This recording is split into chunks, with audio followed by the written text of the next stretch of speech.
talk about. I'm not really sure what I'm going to talk about.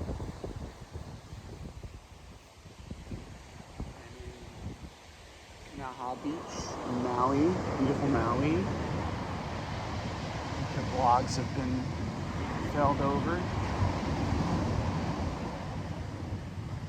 And there's change happening. There's always constant change. But some days it feels the same.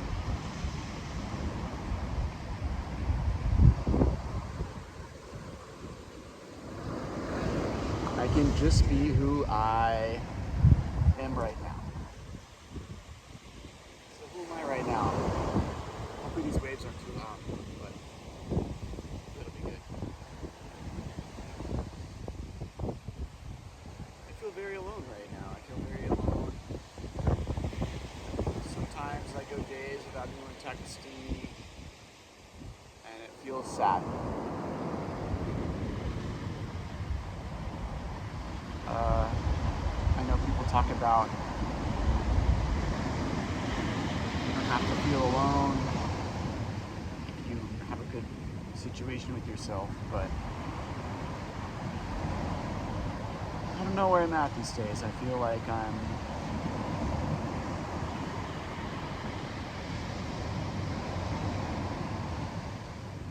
doing okay, but I'm working on all the things that I need to do, which is I'm doing science, and I'm trying to eat healthy and exercise. I have a cool new tattoo, see it all, which has sand in it. But I'm really struggling with the meaning of life, and how to use my days. Today I was listening to a podcast of Benny Blanco and Lil Dicky, and it's tough to compare yourself to other people, but you look at these, superstars who are making millions of dollars doing music and going to fun parties and like having the greatest time in your life, and it's hard not to compare. But I'm doing cool stuff that they can't do,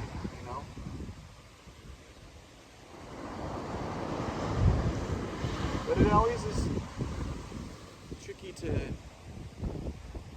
not regret your life decisions, be it in love or your career, or sometimes people chase their passion and they make it, or other people work for 15 years and they don't make it, and they're really behind compared to everyone else. And other people that just with the corporate world are like, oh, I wish I would have done what you did. So there's no real path. Coming in a little bit closer. There's no real path to victory. It's pre-described.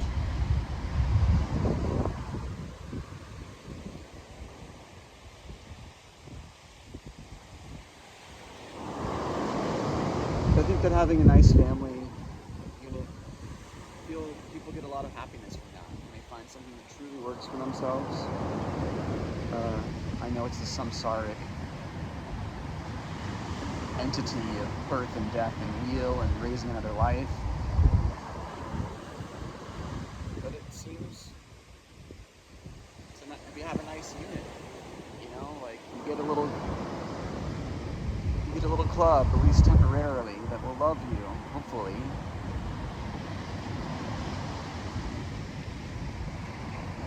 Maybe that's the wrong reason to have a family. I don't know.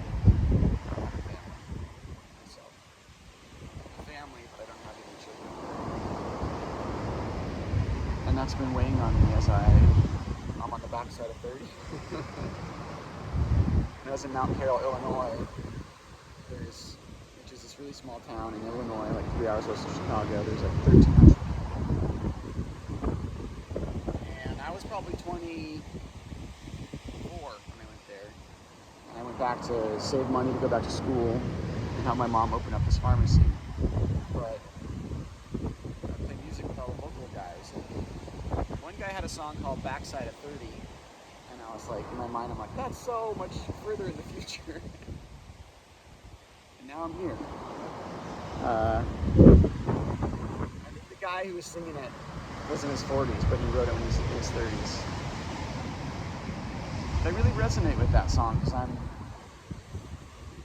struggling. I see 35-year-old guys with 21-year-old girlfriends, and I just don't know how I'd make that age gap work for myself. Maybe I'd have to have a lot of money. Maybe I'd have to like protect that girl nonstop. It feels like. But I'm not really looking for anything like that. Maybe there is some sort of protection mechanism I should have when I have a partnership, but I think I could just find a woman that would not try to do that to me and would be just there for me. I wouldn't have to have this protective quality about it. But maybe that's what women want. They want to have protection.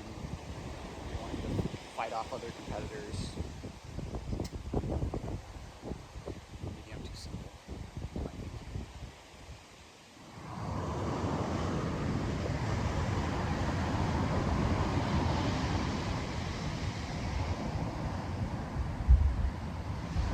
Thinking about when I partied a couple weeks ago, and I took a bunch of mushroom tea, and I was just dancing, and how my friend Ryan had his girlfriend there, and this other guy kind of came up and danced on her a little bit. Not with her, but like in her sphere when he was gone, and he just came back right away and was like, hey! And re-engaged himself. And it's like, maybe that's the ticket to protecting your investment, I guess.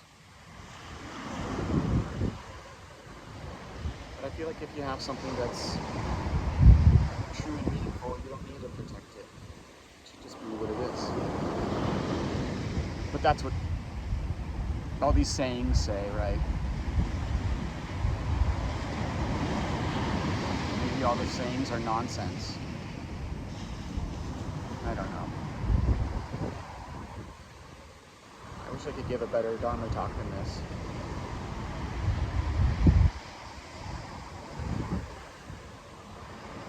My days have been filled with doing computer work, and my nights have been filled with listening to like Buddhist podcasts. They always talk about birth and non-birth, and it's a pretty far out concept to consider your own life as meaningless as your death, right? To just really be so non-attached to anything that you are unattached to your own death. That probably gives you tremendous freedom to be whatever you want, because you don't suffer if you don't care about pain, or you could still have pain and you'll still suffer, but if you can breathe through it, then you're probably fine. But a part of me is like, is that a life that you're meant to live? Why do we have all these other things if Buddhism is the way? And another fundamental characteristic of Buddhism is if you're supposed to be celibate, how are we supposed to get more Buddhists? Are we trying to extinguish the species by Buddhism? So it seems like a lot of people have children first and then they go on this path afterwards, which makes some sense.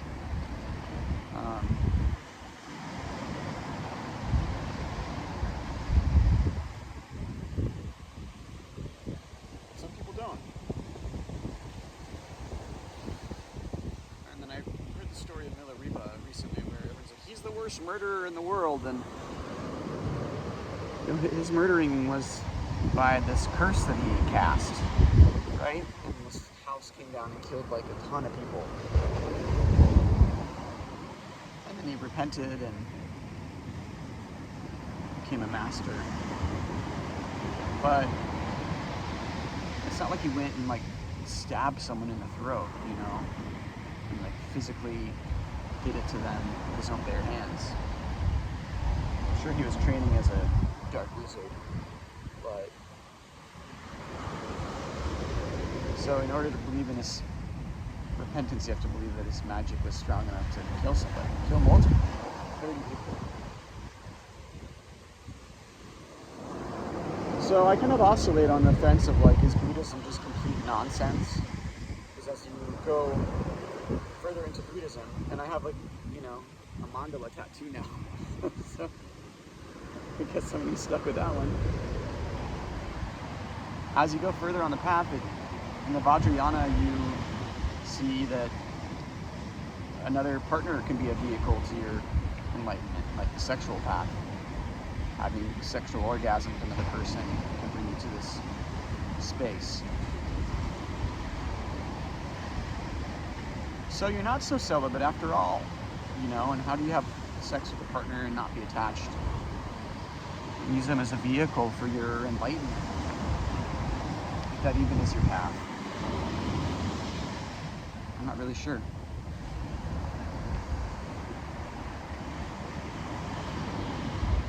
I don't have a giant plan or path in my life right now. I'm creating a bunch of algorithms and papers, and it's going well, but I don't have any foreseeable company or money-making vehicle for that. And I don't have any love right now, or any sort of... I'm in a lot of friendships right now. I feel like as you get older, people drift apart, and something that kind of hurt my heart is recently I heard my cousin is in Hawaii, and I texted them and they responded. So I think it was a bummer. My other cousin was here and I visited him. That was nice, but so I get people want to have their personal vacations and things like that, but it does hurt to feel ignored. I think I've been dealing with that a lot this year, where there's been a lot of just walking and ignoring, and it's kind of that kind of year.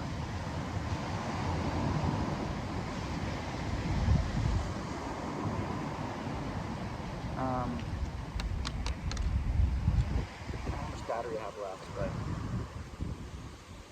low powered. I'm also trying to spend time with this other girl, and kind of this thing, it's just so hard to even spend time with someone.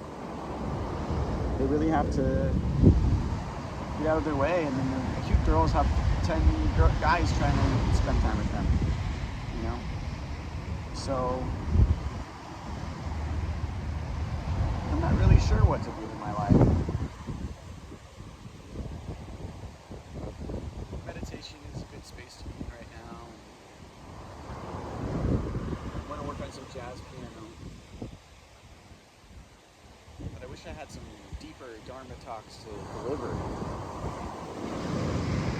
Sometimes that's okay. You don't have the juice inside of me to lay on some fantastically amazing story of my enlightenment. And one thing I'm getting sick of is this like third-hand stories of Jack Kornfield talking about Thich Nhat Hanh's story of Ram Dass's whatever, and it's like 4 people removed. It's like, okay, come up with your own stories to tell, you know?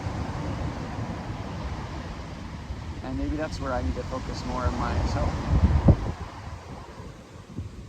think these days I'm struggling with lust. I see very pretty women and I feel impure thoughts about them. But it's like, come on, you expect me to do red blood in here. See a 25-year-old beautiful woman and it's my biology.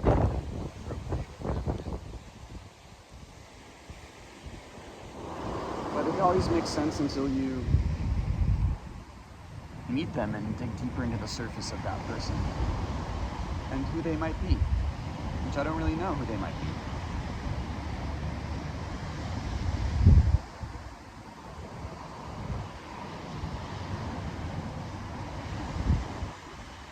Makes me think of contact dancing and how so intimate and intense that can be with someone you don't even know. I don't really know if I like that very much.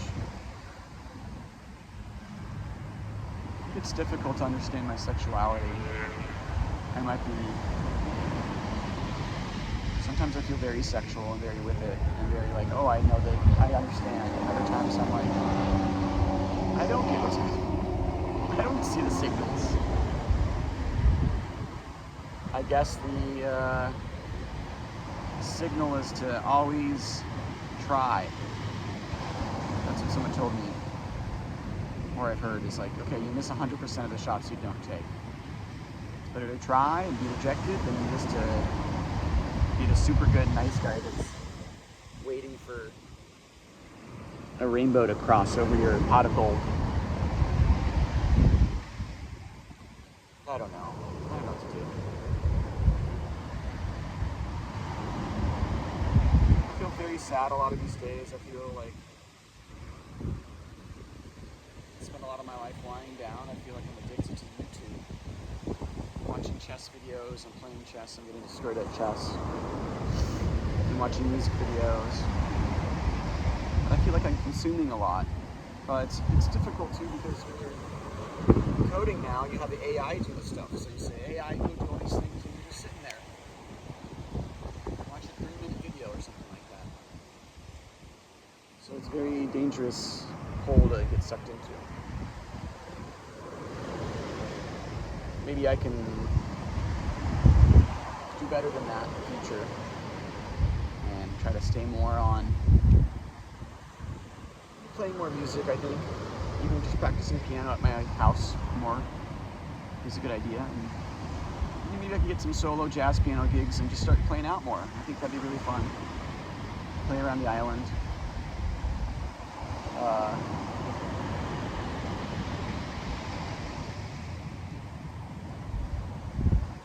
That's probably what I should focus on.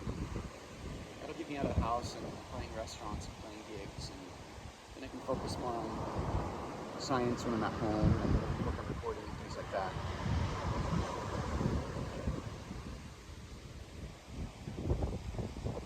Yeah, it's hard to have this entertainment box at your fingertips, and there's always something so curated and so amazing and so captures your attention, and you watch 20 of those videos, and what have you really done? You've soaked in all this information, but where are you at, you know? What have you done in your life? What have you contributed? And it can be a tough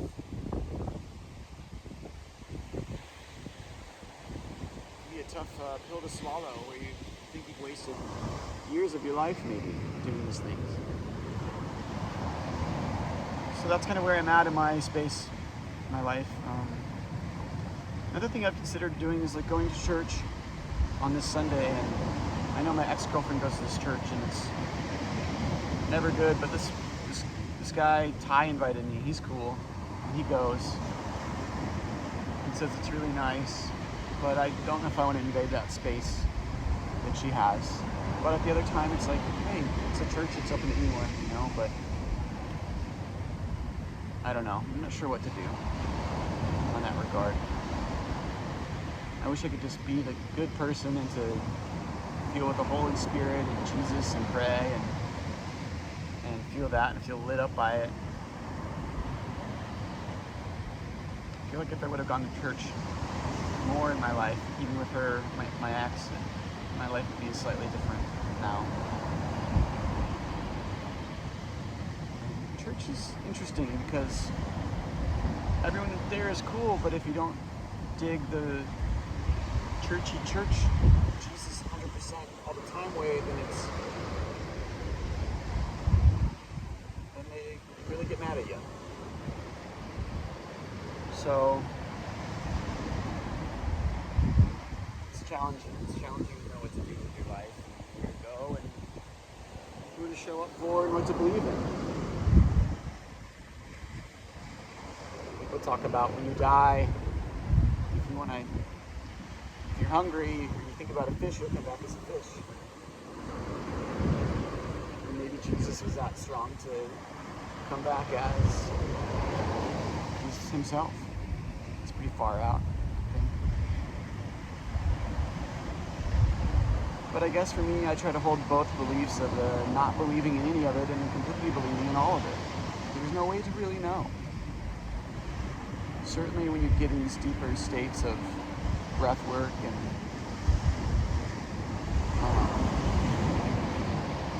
dream state, magical things start opening up in your life. We don't really know when we're dreaming. We can figure it out. And then when you smoke DMT, it starts opening up your dream space as well.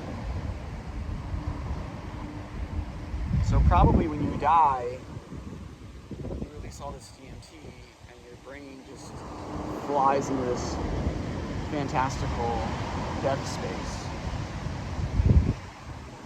And you can't be conscious through that.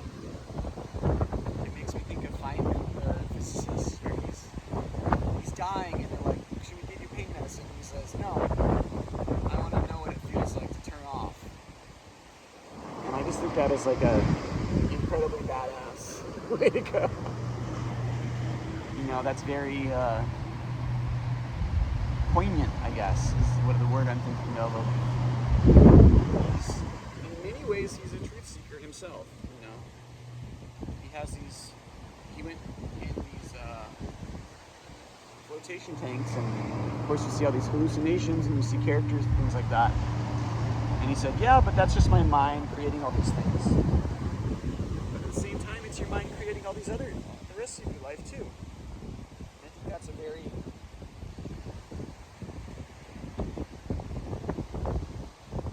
big thing to keep track of. Your mind is creating everything around you. You're manifesting it everywhere you are right now.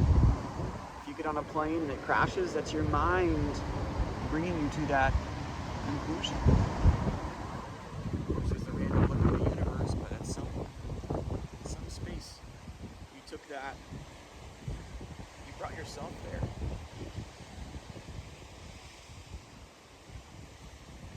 I believe in luck, but I also believe in predestination and free will. So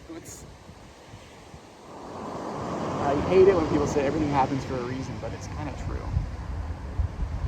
When someone leaves your life, it often brings you space to have more people in your life.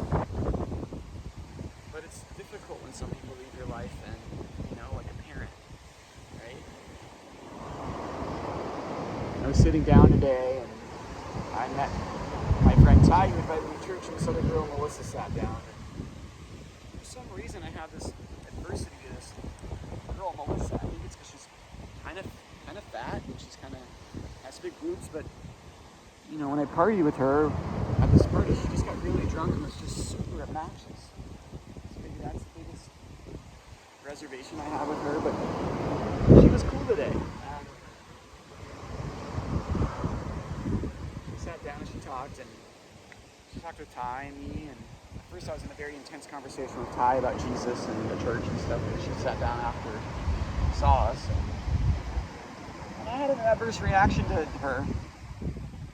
And but Ty was super cool to her, and I just kind of warmed up to her a little bit more, and just realized that she's just a person going through the same thing as everybody else. And I didn't remember her name, and Ty introduced her, and I remember her name after that. And someone was walking by, and she said, "Hey," and they didn't remember her name either. And I thought, man, it must be hard. Well, people don't remember my name sometimes, but it just goes to show how much external beauty people put on your life. It really changes how your life is.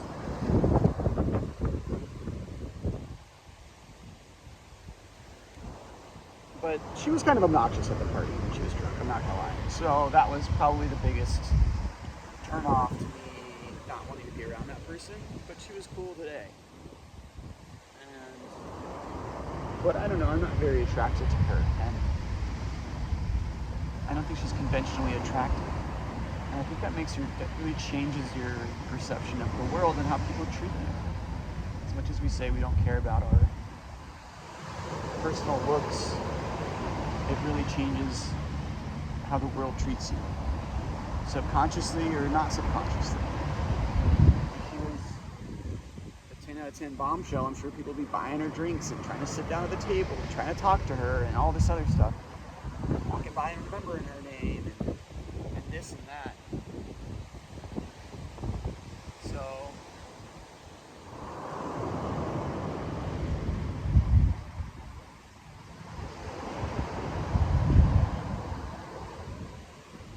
yeah, it's just it's a difficult world out there, and everyone has their own journey to go on. A lot of the times that aren't people that aren't conventional emotionally attractive. They have a lot of trouble making friends. There's this guy Steve that stayed at this tending community that I ran, and he had a cleft palate, and he was not the best looking guy.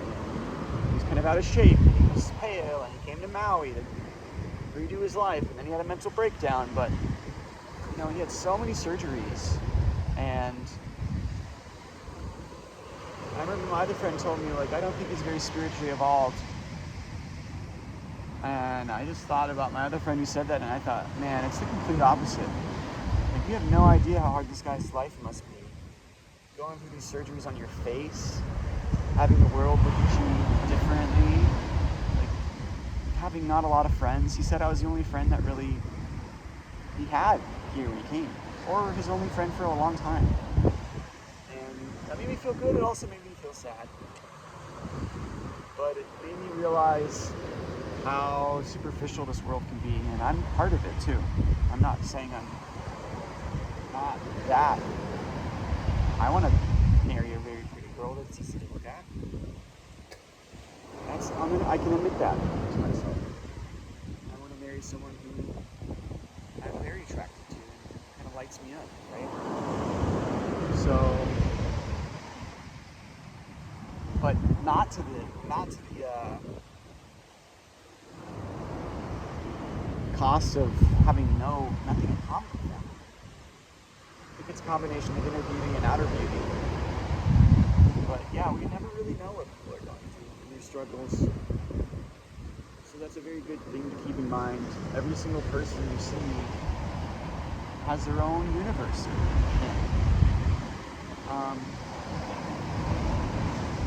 Sometimes I think about all the tourists that come through from the Midwest, and they all seem so similar. They all just have baseball caps on, and they're very white and pale, and they all have their wives that have bowl cuts, and they're all like, Martha! They're all yelling at each other, because they're all trying to go to this place or that place, and they're all have all their Tommy Bahama gear, and it's just like this cookie cutter Midwest person. But they all have their own universe too. So as much as I stereotype people, they probably think I'm the same thing. A stupid hippie, whatever. Now I got this cool geometric tattoo, so I can't even be... I'm a hippie forever now. It's right on my arm, pretty much. It's a beautiful tattoo, though. But I think people probably stereotype me a lot. Look at me, I'm bald, right? Look at that bald spot. My bald spot is getting very big. I'm a self-hating bald Jew, right? So everybody gets stereotypes. And sometimes stereotypes are pretty accurate, They're kind of there for a reason. It doesn't mean every single person has those stereotypes, but as much as they suck, it's like sometimes they're kind of true.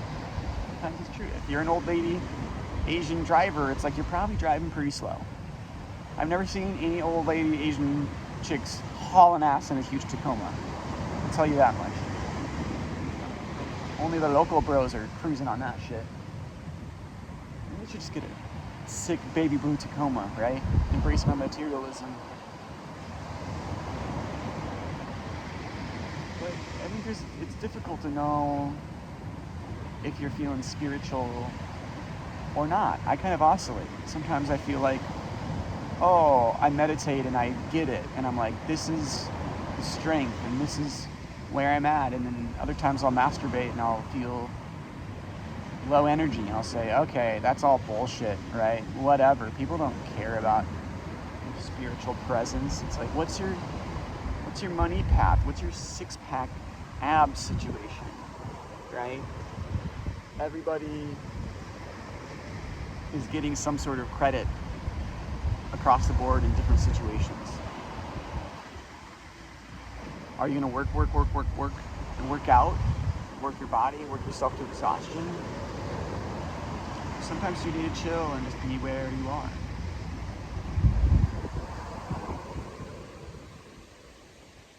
I was thinking about going to San Francisco this last week, and I didn't, and I'm glad I didn't. But I regret not going because there's a cute girl that I probably could have gone and hung out with. But it also didn't feel super aligned to some degree. So I'm kind of feeling like this reaching out energy is happening so much to me that I need to reach within more. So it's a beautiful place here to meditate and reach inside myself, reach within. It's good to talk like this as well. I think that talking out loud for nobody but myself is a gift. I don't know, sometimes I feel like I'm talking with my head more than my heart. I don't feel like I'm talking like 2 steps ahead to come up with some grand scheme of like what am I saying that's going to be profound to myself. I could slow it down maybe, but I can also just be where I'm at for right now, which is under this tree trunk at the beach in my underwear. Look.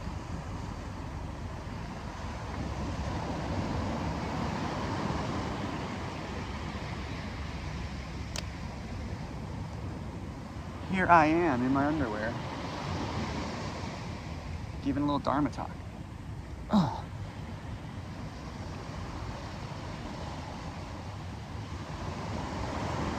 Sure is a pretty day out today, though. I really like this spot. I should come here more often. This is where it's at, man. I've had to be out of the ocean for 2 weeks, and I guess I have to go up to 3 weeks for color tattoo. I think it's worth it. So I get to start surfing again, I guess, in like June 10th. Probably around there. But I should get more tattoos in the wintertime. I think that'd be a fun time to get them. Maybe before I go to the mainland or something like that. That would have been a good idea.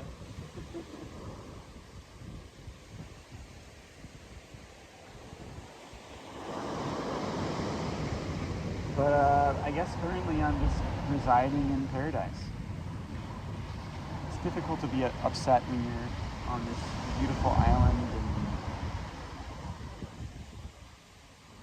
yeah, I guess my one regret is finding love. I would like to find love again. So, but I can't rush it.